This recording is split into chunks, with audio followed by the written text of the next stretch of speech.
basic refrigeration system is made up of four main parts: the compressor, condenser, expansion valve, and evaporator.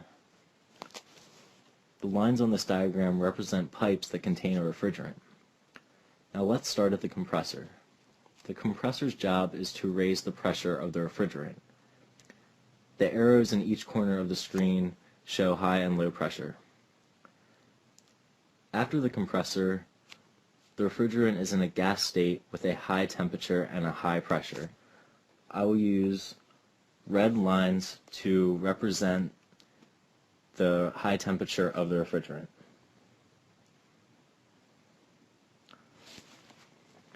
Now we get to the condenser. In the condenser, the refrigerant loses heat to the surrounding areas. Again, I will use red lines to show that heat is being lost.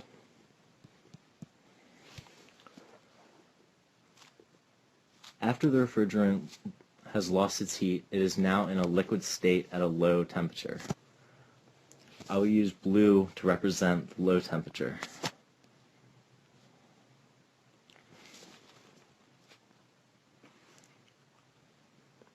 At this point, the refrigerant is still at a high pressure.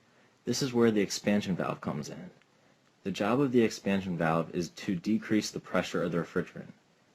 Now that the refrigerant is in a liquid state with a low temperature and a low pressure, it is now ready to pass through the evaporator.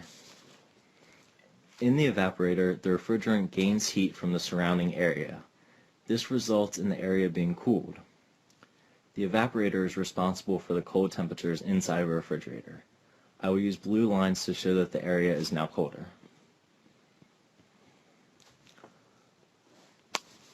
Now that the refrigerant has gained heat, it returns to a high temperature gas. However, it is still at a low pressure, so it returns to the compressor and the cycle repeats.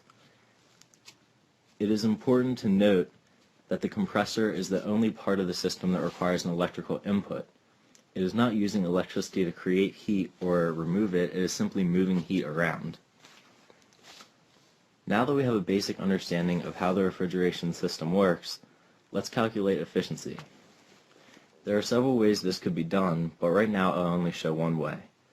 For refrigeration systems, it is common to hear the term EER, which stands for Energy Efficiency Ratio.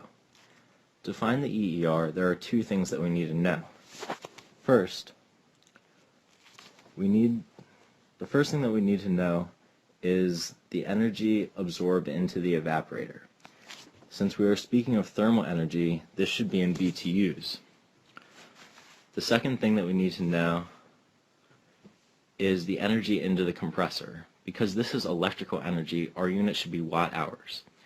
Now all we have to do is divide the energy absorbed into the evaporator by the energy into the compressor, and we get our EER. Let's do an example.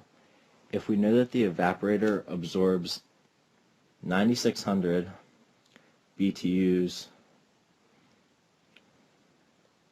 of heat, and the compressor uses 1,900 watt-hours of electricity, then we get an EER of 5.05, and that's BTUs per watt-hour.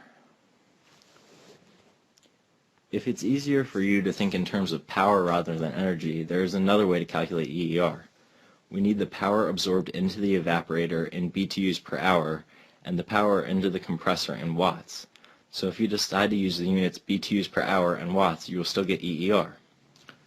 Well, there you have it, a simple explanation of the refrigeration cycle and how to figure out the efficiency of the system.